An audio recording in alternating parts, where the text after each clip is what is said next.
মুসলমান ভাইরারে আমার কথাগুলি খুব লক্ষ্য করে ভালো করে শুনবেন। হযরত আলী রাদিয়াল্লাহু তাআলা আনহু মসজিদ থেকে বের হয়ে আসলেন। মাসটা রমজান মাস। এই রমজান মাসে হযরত আলী ইশরাকের নামাজ আদায় করে বাড়িতে আইসা তার প্রতিদিনের অভ্যাস ছিল হযরত ফাতেমাকে যায় নামাজের মধ্যে দেখা, ঠিক কিনা বলেন? কিন্তু আজকে দেখতেছে হযরত ফাতেমা আর যায় নামাজের মধ্যে বসা নাই।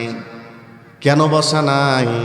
হযরত আলী রাদিয়াল্লাহু তাআলা আনহু দেখে হযরত ফাতেমা উঠান ঝাড়ু দিতেছে, বালতির মধ্যে কাপড় ভিজাইছে কাপড় ধোয়ার জন্য। শুধু তাই নয়, অনেকগুলা আটা গুলেছে রুটি বানানোর জন্য, অনেকগুলা কাজ সে একসাথে শুরু করে দিছে। হযরত আলী পেছন দিক দিয়ে গিয়ে বলে, কি ব্যাপার ফাতেমা, প্রত্যেক দিন দেখি তুমি যায় নামাজের মধ্যে বসা থাকো, আজকে কি হলো? এতগুলা কাজ তুমি একসাথে শুরু করে দিলা কেন? আর এতগুলা আটা তুমি কেনই বা গুললা? এতগুলা আটা রুটি আমরা কয়দিনে খেয়ে শেষ করব? হযরত আলী প্রশ্ন করে। হযরত ফাতেমা প্রশ্নের কোনো জবাব দেয় না। সে শুধু বিনয় বিনয় দুই চোখের পানি ফালাইয়া সে বিনয় বিনয় কান্না শুরু করে দিল। হযরত আলী বলে, ফাতেমা তোমাকে কে কি বলেছে বলো, আমি তোমার স্বামী এখনো বেঁচে আছি। আল্লাহু আকবার বলেন। কে তোমাকে অপমান করেছে, কে তোমাকে কথা বলেছে আমাকে বলো। হযরত ফাতেমা কোনো জবাব দেয় না। হযরত ফাতেমা কান্নার মাত্রা আরো বাড়িয়ে দিল। হযরত আলী রাদিয়াল্লাহু তাআলা আনহু বলে, ফাতেমা তুমি যদি না বলো তাইলে তো আমি অস্থির হয়ে যাইতেছি। শেষ পর্যন্ত হযরত আলী হযরত ফাতেমাকে আল্লাহ রাসূলের কসম দিয়ে বললেন, ফাতেমা তোমার বাবার কসম, তুমি আমাকে বলো কি হয়েছে। এবার হযরত ফাতেমা বলতেছে, স্বামী হে আমার, আমি গত রাত্রে যখন ঘুমাইছিলাম, গত রাত্রে স্বপ্নে দেখি বিশ্বনবী মুহাম্মদুর রাসূলুল্লাহ সাল্লাল্লাহু আলাইহি সাল্লাম আমার ঘরের মধ্যে আইসা কি যেন তালাশ করতেছে। সুবহানাল্লাহ বলেন। কি যেন তালাশ করতেছে, কিন্তু পাইতেছে না। না পায়া শেষ পর্যন্ত আমার বাবা মুহাম্মদুর রাসূলুল্লাহ সাল্লাল্লাহু আলাইহি সাল্লাম আমার ঘর থেকে বের হয়ে চলে যেতে নাই। আমি পেছন দিক থেকে ডাক দিলাম, আব্বা জান আপনি কি জন্য আসছিলেন? আর কি বা তালাশ করতেছিলেন বাবা? আর কি তালাশ করে না পেয়ে আপনি চলে যাইতেছেন? আল্লাহর পয়গম্বর বলে, ফাতেমারে আমি তো তোমাকেই তালাশ করতেছি নিয়ে যাওয়ার জন্য।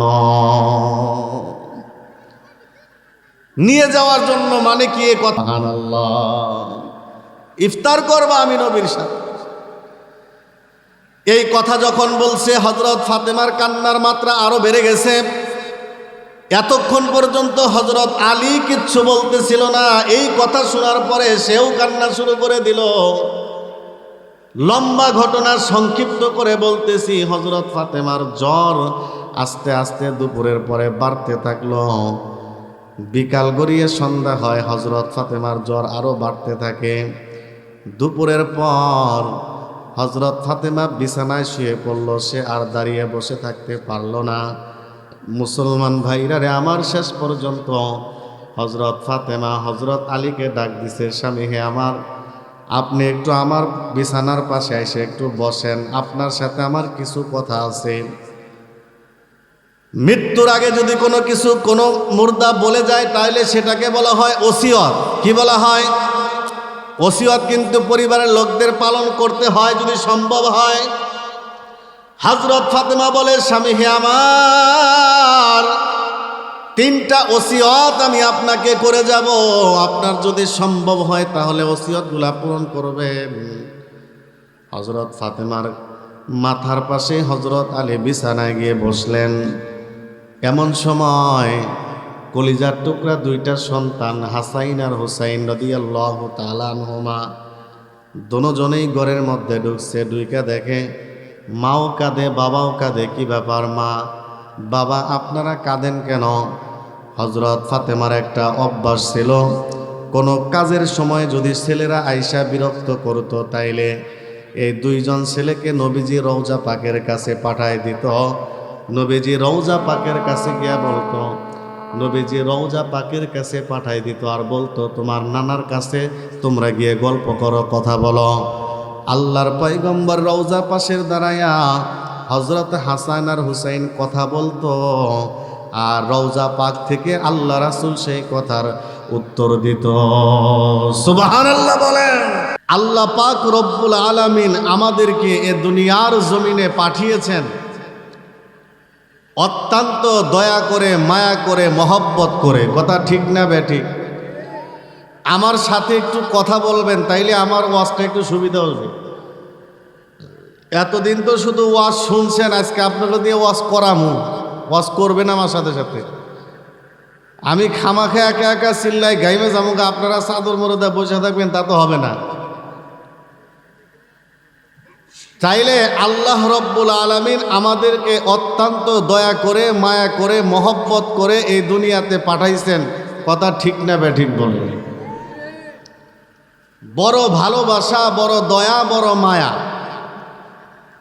এ দুনিয়ার ক্ষণস্থায়ী অল্প কয়েকদিনের জীবন, এই অল্প কয়েকদিনের জীবনটা যদি আল্লাহর হুকুম আর নবীর তরিকা মতো চালিয়ে কোনো রকম কবরে যাইতে পারি, আল্লাহ পাক আমাদের জন্য তার জান্নাতটা প্রস্তুত করে রাখছেন। বলেন মারহাবা। আল্লাহ রব্বুল আলামিন তার কোরআনে কারিমের ভিতরে বিভিন্ন আয়াত আল্লাহ নাজিল করেছেন, কিন্তু আজকে আমি যে আয়াতটা আপনাদের সামনে তেলাওয়াত করেছি, এই আয়াতের ভিতরে আল্লাহ তাআলা নিজে ওয়াজ করতেছেন। ওয়াজ, সুবহানাল্লাহ বলেন। তার মানে আজকে যে ওয়াজটা করবো এটা আমার ওয়াজ না, স্বয়ং কার ওয়াজ? জবান খুলে বলেন, আল্লাহর ওয়াজ। আল্লাহ আয়াতের শেষ অংশে বলেন যে আমি তোমাদেরকে ওয়াজ করতেছি, ইয়াইযুকুম লাআল্লাকুম তাযাক্কারুন, যাতে তোমরা এখান থেকে উপদেশ শিক্ষা গ্রহণ করতে পারো। সুবহানাল্লাহ বলেন। এই আয়াতের ভিতরে আল্লাহ পাক রব্বুল আলামিন মোট 6টা আদেশ করেছেন, 3টা আদেশ আর 3টা নিষেধ করেছেন। তাইলে এই 3টা আদেশ আর 3টা নিষেধ যদি আমরা মানতে পারি, তাইলে আমরা আল্লাহর ওয়াজ মাইনা জান্নাতি হয়ে কবরে যেতে পারবো। ঠিক কিনা বলেন? এই আদেশের মধ্যে একটা আদেশ, আমি সবগুলো নিয়ে আলোচনা করব না। আল্লাহ পাক একটা আদেশ করেছেন, ওয়া ইতা ইদিল কুরবা। এই আয়াতটা এতটা সুপরিচিত, এতটা সুপ্রতিষ্ঠিত, আপনারা যারা শুক্রবার দিন জুমার নামাজ কন্টিনিউ একদম ইমাম সাহেবের খুতবা পর্যন্ত শোনেন, খেয়াল করে দেখবেন ইমাম সাহেবেরা প্রায় ম্যাক্সিমাম মসজিদে ইমাম সাহেবেরা দ্বিতীয় খুতবার শেষে এইটুক বলে কি না? ইন্নাল্লাহা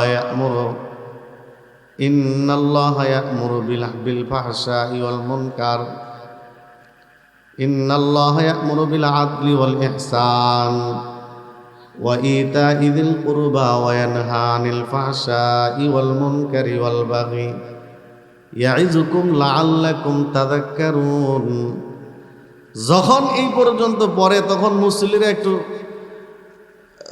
বসা ছাইরা উঠার জন্য রেডি হয়। ঠিক কিনা? তার মানে বাদশাহ বুঝে গেছে ইমাম সাহেবের খুতবা শেষ। তাহলে আয়াতটা কত পরিচিত আপনাদের সকলেরই মুখস্থ, হয়তো বলতে পারবেন না, কিন্তু বললে বুঝতে পারবেন যে এই আয়াত কোথায় পড়া হয়। ঠিক কিনা বলেন? তো এই আয়াতের মাঝখানে আল্লাহ রব্বুল আলামিন বলেন, ওয়া ইতা ইদিল কুরবা, তোমরা তোমাদের আত্মীয় স্বজনের যে হক আছে সেই আত্মীয় স্বজনের হকটা বুঝাইয়া দাও। সুবহানাল্লাহ বলেন। এখন আপনাদের সামনে আমার একটা হিসাব, আল্লাহ রব্বুল আলামিনের এই আয়াতের পক্ষে কি আমাদের সমাজের মানুষগুলা আছে, নাকি ম্যাক্সিমামগুলা এই আয়াতের বিপক্ষে চলে গেছে? আমি প্রমাণ করে দিচ্ছি। দেখেন, বর্তমান যুগে ভাইয়ের সাথে ভাইয়ের মিল নাই অধিকাংশ জায়গায়, বোনের সাথে ভাইয়ের মিল নাই, বোনের সাথে বোনের মিল নাই। চাচার সাথে ভাতিজার মিল নাই, ভাগিনার সাথে মামার মিল নাই, ঠিক কিনা বলেন? সমাজের ভিতরে এটা একটা বিশাল বড় একটা রোগ, একটা ব্যাধি। যে জায়গার ভিতরে আল্লাহ রব্বুল আলামিন আত্মীয়তার সম্পর্ক ঠিক রাখতে বলেছেন, রাসূলুল্লাহ সাল্লাল্লাহু আলাইহি সাল্লাম হাদিসে পাকের মধ্যে আত্মীয়তার সম্পর্ক ঠিক রাখার এক বিশাল ফজিলতের কথা বর্ণনা করেছেন। আবার আত্মীয়তার সম্পর্ক ছিন্নকারীদের জন্য বিশাল ধমকিও দিয়েছেন। আল্লাহ রাসূল বলেন, আর রহিমু সিজনাতুম মিনার রহমান, বলে রেহেম যে আত্মীয়তা এটা আল্লাহর নাম রহমান থেকে নির্গত হয়েছে। সুবহানাল্লাহ বলেন। তো রহমান মানে দয়াময়, সেই আল্লাহর নাম থেকে রেহেম। মান অসলাহা অসলাহুল্লাহ, যে ব্যক্তি আত্মীয়তার সম্পর্ককে ঠিক রাখবে, আল্লাহ তার সাথে সম্পর্ক ঠিক রাখবে। অমান কতআহা কতআহুল্লাহ, আর যে ব্যক্তি আত্মীয়তাকে ছিন্ন করবে, আত্মীয়তার সম্পর্ক ছিন্ন করবে, আল্লাহ পাক তার সাথেও সম্পর্ক ছিন্ন করবে। বলেন নাউজুবিল্লাহ। আমার কথা কি বুঝতে পারতেছেন? সবাই খুব মনোযোগ দিয়ে শুনবেন। মামা ভাগ্নে এটা একটা সুন্দর একটা সম্পর্ক, ভালো একটা সম্পর্ক। কিন্তু এক সময় আমাদের সমাজে একটা কথা প্রবাদ ছিল, প্রচলন ছিল যে মামা ভাগনা যেখানে আপদ নাই সেখানে। আপনারা শোনেন না এই কথা? মামা ভাগিনা যেখানে আপদ নাই সেখানে। কিন্তু এই ভাগিনার মায় মামার বাবার সম্পত্তির একটা অংশ কিন্তু আছে, আল্লাহ পাকি দিয়ে দিয়েছেন। দিছে কিনা বলেন? ওই অংশটা নিলেই এই মামা ভাগনার মধ্যে কেমন যেন একটা দাও মাছের সম্পর্ক হয়ে যায় কিনা বলেন? এজন্য আমি আজকে এতটুকু বিষয় নিয়েছি, আত্মীয়তার সম্পর্ক এটা ঠিক রাখাটা কতটা জরুরি। আত্মীয়তার সম্পর্ক ছিন্ন করলে তার কতটা ভয়াবহ শাস্তি রেডি হয়ে আসছে, কতটা ভয়াবহ শাস্তি অপেক্ষা করতেছে, সেই বিষয়ে আমি আপনাদের সামনে দু একটি কথা আলোচনা করতে চাই। আপনারা কি রাগ করবেন? আমাদের সমাজে আজকে আত্মীয়তার সম্পর্ক মুহূর্তের মধ্যে শেষ হয়ে যাচ্ছে। এতটা রোগ সমাজের ভিতরে বিস্তার করছে, বাবার সাথে সন্তানের পর্যন্ত সম্পর্ক ভালো না। আছে না নাই বলেন? আমরা বিভিন্ন সময় পেপার পত্রিকায় পড়ি, আবার মোবাইলে সোশ্যাল মিডিয়াতে খবর পড়ি, ছেলে তার বাবাকে হত্যা করে ফেলছে সামান্য একটা বাইক কেনার জন্য। শুনছেন কিনা আপনারা? তাইলে বোঝা গেল আত্মীয়তার সম্পর্ক ঠিক রাখলে ওই সমাজটা একটা সোনার সমাজ হিসাবে পরিণত হবে। কথা বলুন ঠিক কিনা? মুসলমান ভাইরারে আমার কথাগুলি খুব ভালো করে বুঝবেন। এই সমাজের ভিতরে ভয়ঙ্কর একটি সামাজিক রোগের নাম, সেটা হলো আত্মীয়তার সম্পর্ক ছিন্ন করা। আজকে আমাদের সমাজে ভাইয়ের সাথে ভাইয়ের মিল নাই, চাচার সাথে ভাতিজার মিল নাই, ভাতিজার সাথে চাচার মিল নাই। এমনকি শুধু তাই নয়, এমনও পরিবারের ভিতরে নিজের আপন ভাইয়ের সাথে রাগ করে দুনিয়ার ক্ষুদ্রতম স্বার্থের কারণে 10 থেকে 12 বছর পর্যন্ত ভাইয়ের সাথে কথা বলে না। এমন আছে না নাই? শুধুমাত্র তাই নয়, ভাই যদি এক রাস্তা দিয়ে আসে, দূর থেকে যদি দেখে ভাই ওই রাস্তা দিয়েই সামনের দিকে আসতেছে, তো এই ভাই কি করে, রাস্তাটা বদলায়া অন্য রাস্তা দেয়া যায়, তবু ভাইয়ের সামনে পড়ে না। আপনারা বলেন তো দেখি, এমন ভাই সমাজে আছে না নাই? জোরে বলেন। অথচ আল্লাহর পয়গম্বর বলেছেন, লা ইয়াদখুলুল জান্নাতা কাতি', আত্মীয়তা ছিন্নকারী জান্নাতে প্রবেশ করবে না। নাউজুবিল্লাহ বলেন।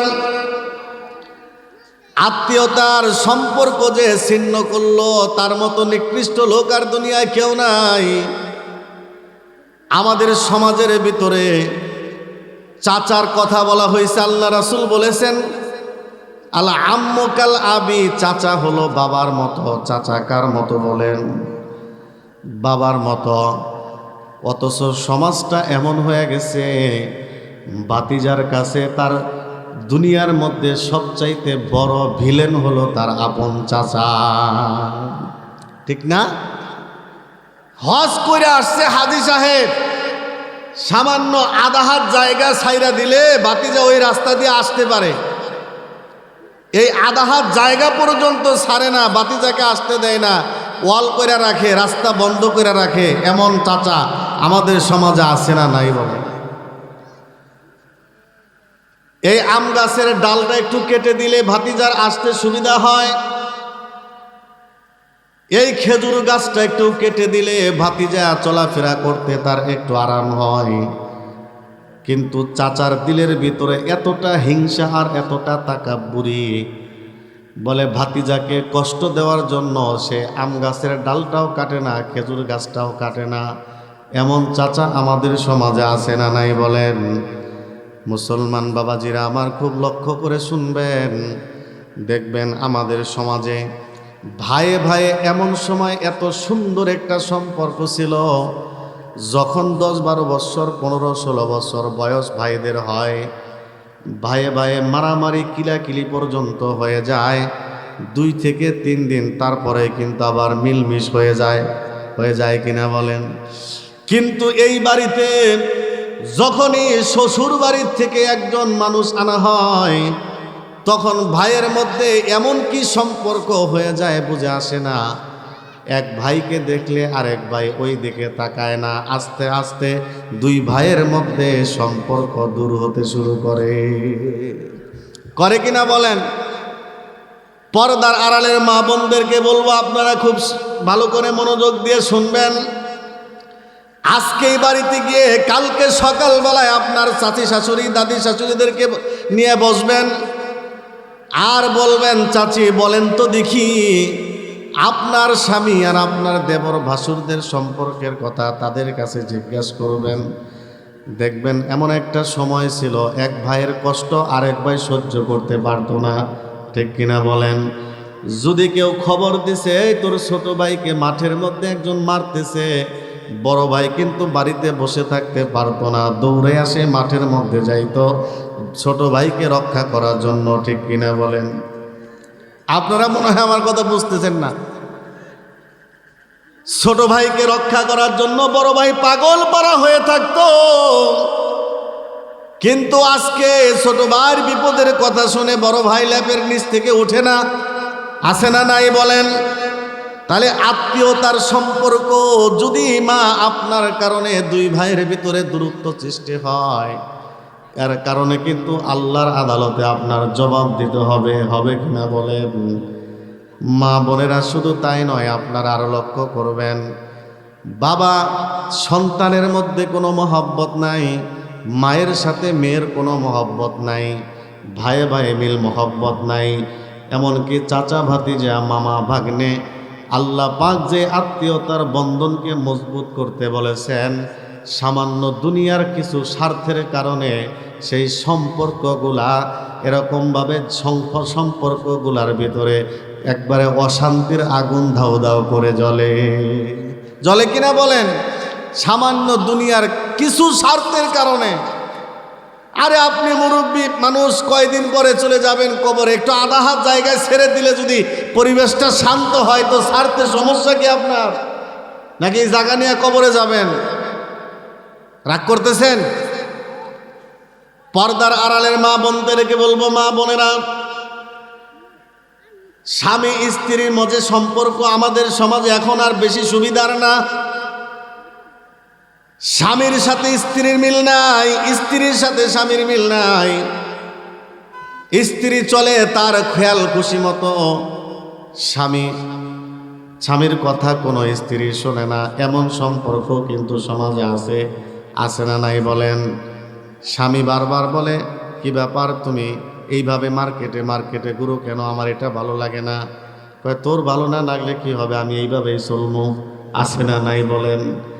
এমন একটা সম্পর্ক যেই বাবা মা একটা মেয়েকে 16, 17, 18, 20 বছর পর্যন্ত লালন পালন করলো, মহব্বত দিয়া, ভালোবাসা দিয়া, একটা সন্তানকে মানুষ করতে একজন বাবা মার কতটা পরিশ্রম যায় আপনারা খুব ভালো করেই জানেন কিনা বলেন। 20 বছর পর্যন্ত মা বাবার ভালোবাসার সামনে এই ফেসবুকের মধ্যে গিয়া মাত্র 6 মাস ধরে একটা ছেলের সাথে কথা বলে, এই 20 বছরের ভালোবাসাকে লাথি মাইরা 6 মাসের এই সম্পর্কের মধ্যে পালায়া যায় কি যায় না বলেন। অথচ আমার আপনার পয়গম্বরের আদরের দুলালির দিকে তাকায় দেখেন, আল্লাহর পয়গম্বর হযরত ফাতেমার কাছে গিয়া বলে, মা গো, মদিনার সবচাইতে বড় ধনী ব্যক্তির সাথে আমি তোমার বিবাহ চাইলেই দিতে পারতাম, কোনো সমস্যা হতো না, কিন্তু মা গো, আমার কিন্তু হযরত আলীকে পছন্দ হয়। সুবহানাল্লাহ বলেন। আমি ইচ্ছা করলেই মদিনার বড় বড় জমিদারের ছেলেদের সাথে তোমার বিবাহের ব্যবস্থা আমি করতে পারতাম, কিন্তু জামাই হিসাবে আমার হযরত আলীকে বড় পছন্দ। সুবহানাল্লাহ, সুবহানাল্লাহ বলেন। মুসলমান বাবাজিরা আমার, হযরত ফাতেমাকে গিয়া যখন এই কথা বলছে, আল্লাহর পয়গম্বরের আদরের টুকরা, কলিজার টুকরা, আদরের দুলালি, হযরত ফাতেমা কি উত্তর দিল? হযরত ফাতেমা বলে, আমার বাবা মুহাম্মদুর রাসূলুল্লাহ যেখানে খুশি, তো আমি ফাতেমাও তো সেখানে খুশি। সুবহানাল্লাহ বলে। এই যে হযরত আলী গরিব মানুষ, টাকা নাই, পয়সা নাই, আল্লাহর পয়গম্বর যার কাছে মেয়ে বিয়ে দিলেন, এই গরিব একটা ছেলের কাছে বিবাহ দেওয়ার পরে তাদের সংসার জীবনটা কেমন কাটলো পুরো জীবনই তো বলার সময় নাই। হযরত ফাতেমার একদম জীবনের শেষ দিনের কথাটা বললে আপনারা বুঝতে পারবেন তাদের সংসার জীবনটা কেমন ছিল। সুবহানাল্লাহ বলেন। হযরত আলী রাদিয়াল্লাহু তাআলা আনহুর একটা অভ্যাস ছিল, মুরব্বী বাবাজিরা খুব ভালো করে লক্ষ্য করবেন। হযরত আলী রাদিয়াল্লাহু তাআলা আনহুর একটা অভ্যাস, সে প্রত্যেক দিন ফজরের নামাজে মসজিদে যাইতো, মসজিদে গিয়া ফজরের নামাজ আদায় করত, জায়নামাজে বসা থাকতো, এরপরে সে ইশরাকের টাইম হলে ইশরাকের নামাজ পড়ে তারপরে বাড়িতে যাইতো। সুবহানাল্লাহ বলেন। আর ঘরে গিয়া কি দেখতো? ঘরে গিয়া দেখতো হযরত ফাতেমা এখনো জায়নামাজের মধ্যে বসা আছে। হযরত আলী বাড়িতে আসলেই তারপরে হযরত ফাতেমা জায়নামাজ থেকে উঠতো। আল্লাহু আকবার বলেন, আল্লাহু আকবার। আর আমরা কি দেখি? কারণ আমাদের বউরা তো মাশাআল্লাহ সারা রাত ফেসবুক চালাই আর ঘুমাইছেই দেয় 3টা 4টার পরে। এখন তো সে সকাল 9টার আগে তার ঘুমই ভাঙে না, ঠিক কিনা বলেন? মুসলমান ভাইরারে আমার কথাগুলি খুব লক্ষ্য করে ভালো করে শুনবেন। হযরত আলী রাদিয়াল্লাহু তাআলা আনহু মসজিদ থেকে বের হয়ে আসলেন, মাসটা রমজান মাস। এই রমজান মাসে হযরত আলী ইশরাকের নামাজ আদায় করে বাড়িতে আইসা তার প্রতিদিনের অভ্যাস ছিল হযরত ফাতেমাকে যায় নামাজের মধ্যে দেখা, ঠিক কিনা বলেন? কিন্তু আজকে দেখতেছে হযরত ফাতেমা আর যায় নামাজের মধ্যে বসা নাই। কেন বসা নাই? হযরত আলী রাদিয়াল্লাহু তাআলা আনহু দেখে হযরত ফাতেমা উঠান ঝাড়ু দিতেছে, বালতির মধ্যে কাপড় ভিজাইছে কাপড় ধোয়ার জন্য। শুধু তাই নয়, অনেকগুলা আটা গুলেছে রুটি বানানোর জন্য, অনেকগুলা কাজ সে একসাথে শুরু করে দিছে। হযরত আলী পেছন দিক দিয়ে গিয়ে বলে, কি ব্যাপার ফাতেমা, প্রত্যেক দিন দেখি তুমি জায়নামাজের মধ্যে বসা থাকো, আজকে কি হলো? এতগুলা কাজ তুমি একসাথে শুরু করে দিলা কেন? আর এতগুলা আটা তুমি কেনই বা গুললা? এতগুলা আটা রুটি আমরা কয়দিনে খেয়ে শেষ করব? হযরত আলী প্রশ্ন করে। হযরত ফাতেমা প্রশ্নের কোনো জবাব দেয় না, সে শুধু বিনয় বিনয় 2 চোখের পানি ফালায়া সে বিনয় বিনয় কান্না শুরু করে দিল। হযরত আলী বলে, ফাতেমা তোমাকে কে কি বলেছে বলো, আমি তোমার স্বামী এখনো বেঁচে আছি। আল্লাহু আকবার বলেন। কে তোমাকে অপমান করেছে, কে তোমাকে কথা বলেছে আমাকে বলো। হযরত ফাতেমা কোনো জবাব দেয় না। হযরত ফাতেমা কান্নার মাত্রা আরো বাড়িয়ে দিল। হযরত আলী রাদিয়াল্লাহু তাআলা আনহু বলে, ফাতেমা তুমি যদি না বলো তাইলে তো আমি অস্থির হয়ে যাইতেছি। শেষ পর্যন্ত হযরত আলী হযরত ফাতেমাকে আল্লাহ রাসূলের কসম দিয়ে বললেন, ফাতেমা তোমার বাবার কসম, তুমি আমাকে বলো কি হয়েছে। এবার হযরত ফাতেমা বলতেছে, স্বামী হে আমার, আমি গত রাত্রে যখন ঘুমাইছিলাম, গত রাত্রে স্বপ্নে দেখি বিশ্বনবী মুহাম্মদুর রাসূলুল্লাহ সাল্লাল্লাহু আলাইহি সাল্লাম আমার ঘরের মধ্যে আইসা কি যেন তালাশ করতেছে। সুবহানাল্লাহ বলেন। কি যেন তালাশ করতেছে কিন্তু পাইতেছে না। না পায়া শেষ পর্যন্ত আমার বাবা মুহাম্মদুর রাসূলুল্লাহ সাল্লাল্লাহু আলাইহি সাল্লাম আমার ঘর থেকে বের হয়ে চলে যেতে নাই। আমি পেছন দিক থেকে ডাক দিলাম, আব্বা জান আপনি কি জন্য আসছিলেন, আর কি বা তালাশ করতেছিলেন বাবা, আর কি তালাশ করে না পেয়ে আপনি চলে যাইতেছেন। আল্লাহর পয়গম্বর বলে, ফাতেমা রে, আমি তো তোমাকেই তালাশ করতেছি নিয়ে যাওয়ার জন্য। নিয়ে যাওয়ার জন্য মানে কি এ কথা? সুবহানাল্লাহ। ইফতার করবা আমি নবীর সাথে। এই কথা যখন বলছে হযরত ফাতেমার কান্নার মাত্রা আরো বেড়ে গেছে। এতক্ষণ পর্যন্ত হযরত আলী কিচ্ছু বলতেছিল না, এই কথা শোনার পরে সেও কান্না শুরু করে দিল। লম্বা ঘটনা সংক্ষিপ্ত করে বলতেছি, হযরত ফাতেমার জ্বর আস্তে আস্তে দুপুরের পরে বাড়তে থাকলো। বিকাল গড়িয়ে সন্ধ্যা হয়, হযরত ফাতেমার জ্বর আরো বাড়তে থাকে।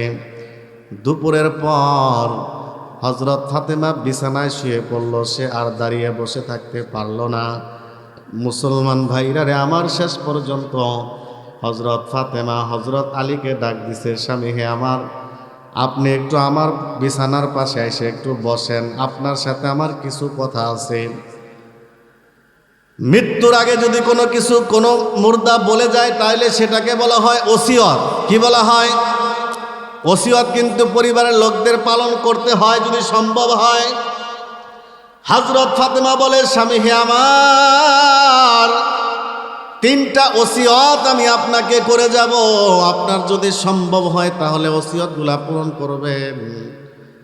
হযরত ফাতেমার মাথার পাশে হযরত আলী বিছানায় গিয়ে বসলেন। এমন সময় কলিজার টুকরা 2টা সন্তান হাসাইন আর হুসাইন রাদিয়াল্লাহু তাআলা আনহুমা দুজনেই ঘরের মধ্যে ঢুকছে। ঢুইকা দেখে মাও কাঁদে, বাবাও কাঁদে। কি ব্যাপার মা, বাবা আপনারা কাঁদেন কেন? হযরত ফাতেমার একটা অভ্যাস ছিল, কোনো কাজের সময় যদি ছেলেরা আইসা বিরক্ত করতো তাইলে এই 2জন ছেলেকে নবীজি রওজা পাকের কাছে পাঠায় দিত। নবীজি রওজা পাকের কাছে গিয়া বলতো, নবীজি রওজা পাকের কাছে পাঠায় দিত আর বলতো, তোমার নানার কাছে তোমরা গিয়ে গল্প করো, কথা বলো।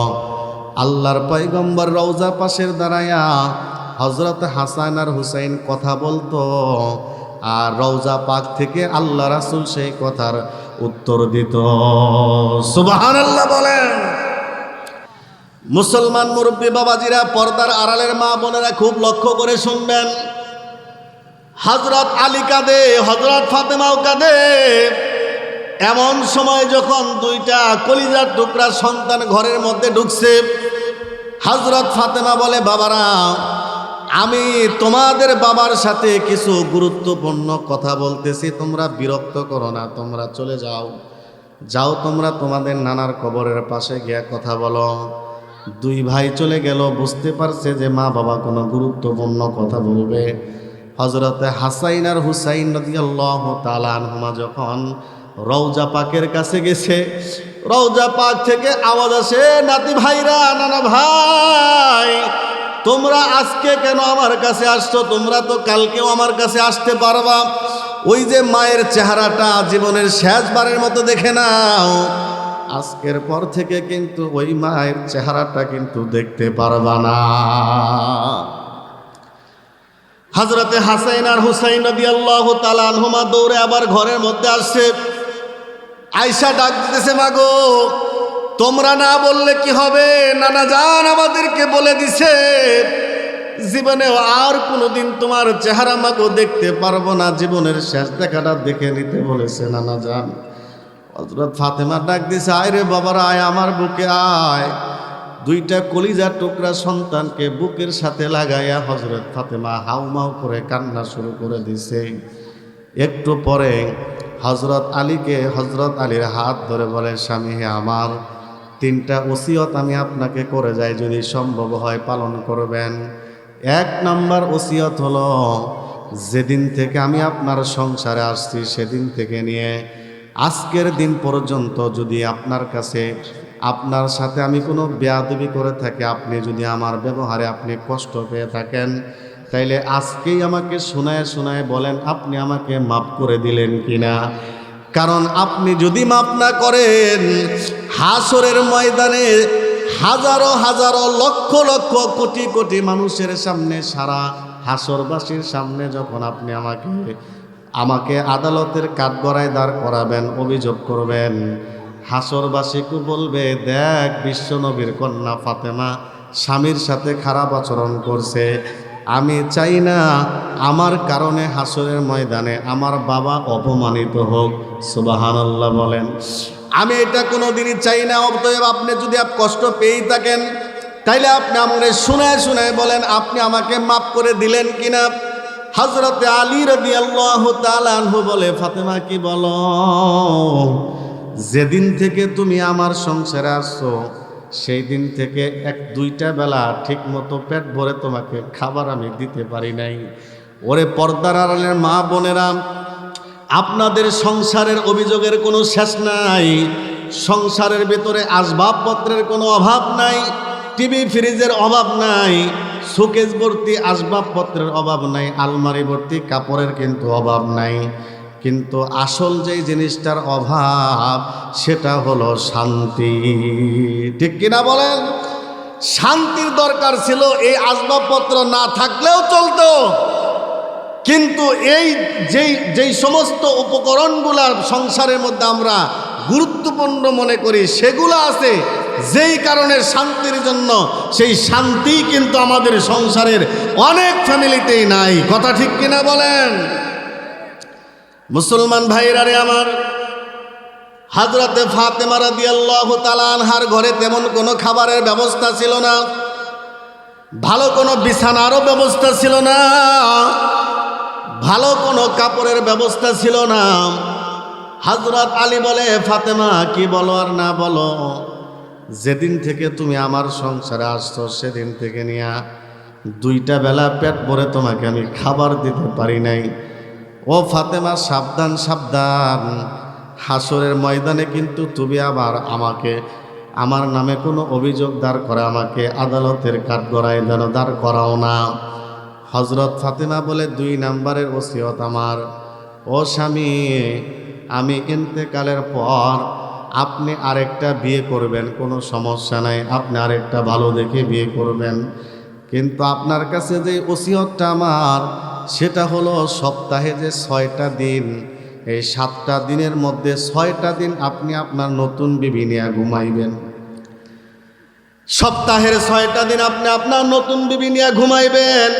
স্বামী হে আমার, আপনার কাছে আমার একটা অনুরোধ, এই যে আমার 2টা কলিজার টুকরা সন্তান আমি আপনার সামনে আমানত রেখে গেলাম, এই 2টা সন্তান যতদিন পর্যন্ত বালেগ না হবে, না বালেগ থাকা অবস্থায় সপ্তাহের একটা দিন আমার এই 2টা কলিজার টুকরা সন্তানকে বুকের মধ্যে নিয়ে ঘুমাবেন। সুবহানাল্লাহ বলেন। এরে সন্তানেরা, মা বাবা কেমন সম্পদ তোরা বুঝলি না। আহারে, একজন মা আর বাবা যদি মৃত্যুর আগ মুহূর্ত পর্যন্ত চলে আসে, সবার আগে ভাবে আমি চলে গেলে আমার সন্তানের কি অবস্থা হবে। ঠিক কিনা বলেন?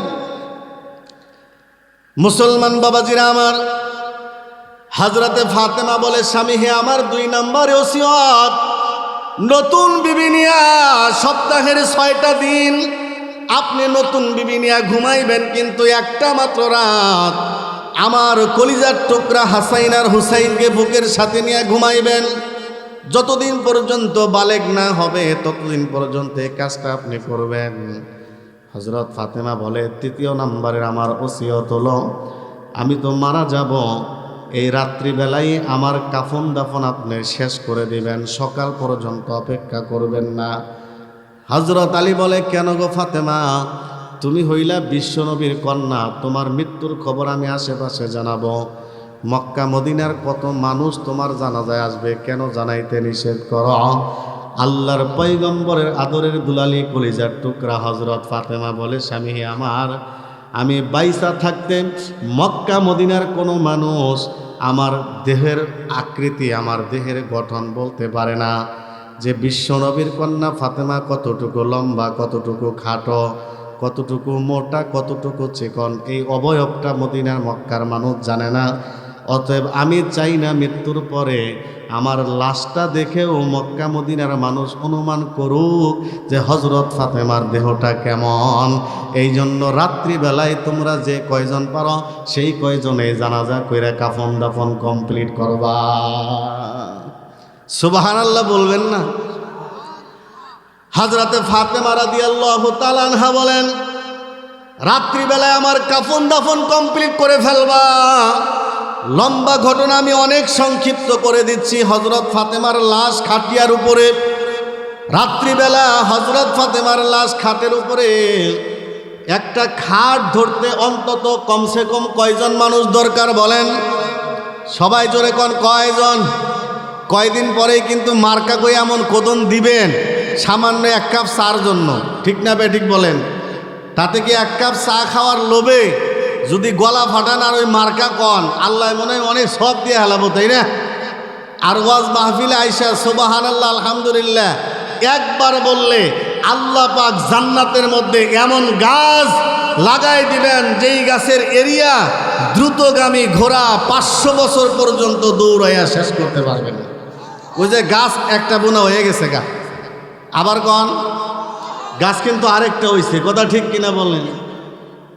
মুসলমান ভাইরা রে আমার, হযরত ফাতেমার লাশ খাটিয়ার উপরে। একটা খাট ধরতে হলেও কমসে কম 4 জন মানুষের দরকার, কিন্তু বাড়িতে মানুষ আছে মাত্র 3 জন, তার মধ্যে আবার 2 জন হলো খুব ছোট বাচ্চা নাবালেগ। যাজ্ঞা আরেকজন শক্তিশালী মানুষ থাকলে দুর্বল দিয়াও কোনো রকম ধরা যাবে, ঠিক কিনা বলেন? হযরত আলী, হযরত হাসান হুসাইন রাদিয়াল্লাহু তাআলা আনহুম, হযরত আলী লাশের খাটিয়া নিয়া দাঁড়িয়ে আছে আর চিন্তা করে, হায় হায় এখন আমি কি করব, আরেকজন মানুষের তো দরকার। এই চিন্তা যখন করতেছে হযরত আলী দেখে আল্লাহর রাসূলের সবচাইতে দরবেশ মার্কা একজন সাহাবী, নাম তার হযরতে আবু যর গিফারি রাদিয়াল্লাহু তাআলা আনহু। এই হযরতে আবু যর গিফারি রাদিয়াল্লাহু তাআলা আনহু হযরত আলীর বাড়িতে আইসা হযরত ফাতেমার খাটিয়ার হাতা ধরে বলতেছে, ভাই আলী চলো চলো কবরস্থানের দিকে যায়। হযরত আলী বলেন, ভাই আবু যর, আমার স্ত্রীর মৃত্যুর খবর তো এখন পর্যন্ত আমি কাউকে জানাই নাই, তুমি কেমনে জানলা? হযরত আবু যর বলেন, ভাই আলী, আমি এশার নামাজ পড়ে বাড়িতে গিয়ে আমি তাড়াতাড়ি আজকে শুয়ে পড়েছিলাম। শুয়ে যখন একটু মাত্র ঝিমুনি দিছি, তেমন ঘুম এখনো আসে নাই, কাঁচা কাঁচা ঘুম। এমন সময় দেখি বিশ্বনবী সরকার দু আলম নবী মুহাম্মদুর রাসূলুল্লাহ সাল্লাল্লাহু আলাইহি সাল্লাম আমার ঘরে আইসা গেছে। আল্লাহু আকবার! আয়েশা ডাক দেয় বলে, আবু যর, ওই যে আমার ফাতেমার খাটের লাশের খাটিয়া ধরার জন্য একটা লোক প্রয়োজন, তাড়াতাড়ি আলীর বাড়িতে যাও। সুবহানাল্লাহ বলেন। ভাই, আমি স্বপ্ন দেখার সাথে সাথে আমার ঘুমটা ভেঙে গেল। ঘুমটা ভাঙ্গার পরে আমি আর এক মুহূর্ত দেরি করি নাই, তোমার কাছে আসলাম। চলো ভাই কবরস্থানের দিকে যাই। এই 4 জন মিলে যখন হযরত ফাতেমার লাশটা কবরস্থানের দিকে গেল, কবরে নামানোর আগে হযরত আবু যর ওই কবরের মধ্যে আগে নামলেন। লাইমা কবরকে ডাক দিয়ে বললেন যে, কবর, তোর স্বভাব তো সবার জন্য ভালো হয় না, তোর স্বভাব কিন্তু খারাপ আছে, কিন্তু সাবধান সাবধান, আজকে যিনি তোর মাঝে আসতেছেন কিন্তু সাধারণ কোনো মানুষ না। মারহাবা বলেন। এটা যেন তেন কোনো মানুষ না। আজকে তোর মাঝে যে আসতেছে তিনি হলো সাইয়্যিদাতুন নিসাই আহলিল জান্নাহ। আল্লাহু আকবার বলেন। জান্নাতি রমণীদের সরদারিনী হলেন হযরতে ফাতেমা রাদিয়াল্লাহু তাআলা আনহা। শুধু তাই নয় রে কবর, এটাই পরিচয় শেষ নয়, তিনি হলেন বিশ্ব নবী, আখেরি নবী, সমস্ত নবীদের নবী, জনাবে মুহাম্মদুর রাসূলুল্লাহ সাল্লাল্লাহু আলাইহি সাল্লামের আদরের দুলালি কন্যা হযরতে ফাতেমা। শুধুমাত্র তাই নয়, জান্নাতি যুবকদের সর্দার হযরতে হাসাইন আর হুসাইন রাদিয়াল্লাহু তাআলা আনহুমার মা এই কবরের মধ্যে আসতেছে তাই নয়, হযরতে আলী রাদিয়াল্লাহু তাআলা আনহু, যাকে বলা হয় আল্লাহর সিংহ আসাদুল্লাহ আল গালিব, কয় হে হযরতে আলী রাদিয়াল্লাহু তাআলা আনহুর স্ত্রী হযরত ফাতেমা, তোর মাঝে আসতেছে, সাবধান, কবর তার সাথে কিন্তু বেয়াদবি করবি না। সুবহানাল্লাহ বলে। কবরের জবান খুলে গেল, কবর ডাক দে বলে, আবু যর, আমি চিনি না ফাতেমাকে, আমি চিনি না হযরত হাসান হুসাইনের মাকে, আমি চিনি না হযরত আলীর মেয়েকে, হযরত আলীর স্ত্রীকে, আমি চিনি না বিশ্ব নবীর কন্যাকে, আমি চিনি ঈমান আর আমল। ঈমান আমল যার ভালো তার সাথে আমার ব্যবহারও ভালো, আর ঈমান আমল যার খারাপ তার সাথে আমার ব্যবহারও খারাপ। তাহলে এই যদি হয় হযরতে ফাতেমার অবস্থা, তাইলে পর্দার আড়ালের মা বোনেরা আপনারা বুঝেন কি অবস্থা হবে কবরে আপনাদের সাথে। হযরতে ফাতেমা এমন একজন গুণবতী মহিলা ছিলেন, কিতাব খুলে আমরা পাইছি হযরতে ফাতেমা একবার সাহরি খাইছেন পানি দিয়া। কি দিয়া সাহরি খাইছেন? সকলে বলেন, সেহরি খাইছেন কি দিয়া? পানি দিয়া সেহরি খায়া সে নফল রোজা রাখার নিয়ত করছে। নিয়ত করার পরে সে কিছু আটা দিয়া সামান্য ছোট্ট একটা রুটি বানায়া ইফতার করার জন্য বসছে। ঠিক এমন সময় একজন ফকির আইসা দরজায় করা নাড়ছে, ও ফাতেমা, 3 দিন পর্যন্ত কিছু খাই না, আল্লাহর হস্তে কিছু দান করো। সুবহানাল্লাহ বলেন। হযরতে ফাতেমা পানি দিয়া সেহরি খায়া সামান্য ছোট্ট একটা রুটি নিয়ে যখন ইফতার করতে বসছে, এমন সময় ফকির যখন আইসা চাইছে, হযরত ফাতেমা এক মুহূর্ত দেরি করে নাই, রুটিটা ফকিরকে দিয়া আবার পানি দিয়া ইফতার করেছেন। সুবহানাল্লাহ বলেন। মুসলমান বাবাজিরা আমার, পরের দিন আবার পানি দিয়া সাহরি খায়া আবার পরের দিন ছোট্ট একটা রুটি নিয়ে ইফতার করতে বসছেন। ওই দিনও দ্বিতীয় দিনও একজন ফকির আইসা বলে, আমি 3 দিন পর্যন্ত না খাওয়া, কিছু দান করেন। হযরত ফাতেমা আর একটা মুহূর্ত পর্যন্ত দেরি করে নাই, আবার রুটিটা দান করে আবার পানি দিয়ে ইফতার করেছেন। তৃতীয় দিনও ঠিক এই অবস্থা। 2 দিন ধরে 3 দিন ধরে পানি দেয়া সেহরি করে হযরত ফাতেমা যখন ইফতার করার জন্য ছোট্ট একটা রুটি নিয়ে বসছে, আজকেও ফকির আইসা বলে, ফাতেমা 3 দিন ধরে কিছু খাই না, আল্লাহর হস্তে দান করো। এই তৃতীয় দিনও হযরত ফাতেমা নিজে না খাইয়া ফকিরকে রুটি দান কইরা দিছে। জোরে সোরে বলুন না সুবহানাল্লাহ। সাহাবায়ে কেরামের আদর্শ তো ছিল এইটাই। শুধু তো আত্মীয় স্বজন নয়, সমাজের অনাহারী কারা তাদের মুখে খাবার তুলে দেওয়া, নিজে না খাইয়া, এটা সাহাবীদের পছন্দ ছিল। সুবহানাল্লাহ বলেন। যখন তখন আল্লাহ রাসূল সাল্লাল্লাহু আলাইহি সাল্লাম দানের কথা বলতেন, সাহাবায়ে কেরাম প্রতিযোগিতা কইরা দান করতেন। সুবহানাল্লাহ বলেন। হযরত আবু বকর তো বলেন, আমার কাছে 3টা পছন্দ। 1 নাম্বার পছন্দ, নবী গো, আপনার দিকে তাকিয়ে থাকা, আপনাকে দেখলে আমার পেটের ক্ষুধা নিবারণ হয়, আপনার দিকে তাকাইলে আমার ভালো লাগে। আরেকটা পছন্দ হযরত আবু বকরের, সেটা হলো দান করতে করতে একদম নিজে ফকির হয়ে যাওয়া, এটা হযরত আবু বকরের পছন্দ। সুবহানাল্লাহ বলেন। কত সাহাবায়ে কেরাম হযরত আবু বকরের সাথে প্রতিযোগিতা করেছেন বারবার বিজয়ী হওয়ার জন্য, কিন্তু হযরত আবু বকরের উপরে কোনো সাহাবী যাইতে পারে নাই। আল্লাহু আকবার বলেন। একবার আল্লাহ রাসূল সাল্লাল্লাহু আলাইহি সাল্লাম দেখেন, হযরতে জিবরাইল আলাইহিস সালাম আল্লাহর পয়গম্বরের সামনে আসছেন। আল্লাহ রাসূল হযরত জিবরাইলের দিকে তাকায়া আশ্চর্য হয়ে গেছেন, অবাক হয়ে গেছেন। কেন?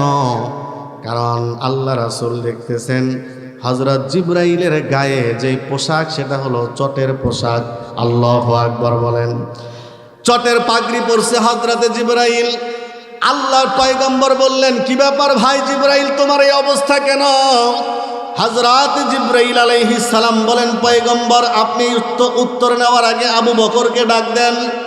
হযরত আবু বকরকে যখন আল্লাহ রাসূল ডেকে পাঠাইলেন, হযরতে আবু বকর যখন আল্লাহ রাসূলের সামনে আসলেন, আল্লাহ রাসূল আবু বকরের দিকে তাকায়াও তিনি অবাক হয়ে গেলেন। কারণ হযরত আবু বকরও ঠিক চটের পোশাক, চটের পাগড়ি পরে আছে। হযরত জিবরাইল যে পোশাক ঠিক হুবহু সেই পোশাক হযরত আবু বকর পরেছে। আল্লাহর পয়গম্বর বলে, কি ব্যাপার আবু বকর, এই পোশাক তুমি কেন পরেছো? হযরত আবু বকর বলেন, ইয়া রাসূলুল্লাহ, আপনি যুদ্ধের জন্য সাহায্য চাইছেন, আমি বাড়িতে গিয়া দেখলাম আমার দেওয়ার মতো কিছু নাই, এজন্য গায়ের দামি পোশাকটা আমি খুলে ফেললাম। এই পোশাক বিক্রি করে যা হইল আমি আপনার কাছে আনলাম, আর নিজে আমি চটের পোশাক পরিধান করলাম। হযরত জিবরাইল আলাইহিস সালাম বলেন, পয়গম্বর, হযরত আবু বকর যখন ঘরের মধ্যে গিয়া চটের পোশাক পরল, আহকামুল হাকিমিন আল্লাহ আমি জিবরাইলকেও চটের পোশাক পরার জন্য নির্দেশ দিলেন। আমি জিবরাইলও চটের পোশাক পরলাম। আমার দেখা দেখি মিকাইল, তার দেখা দেখি ইসরাফিল, তার দেখা দেখি আজরাইল। আল্লাহু আকবার বলেন।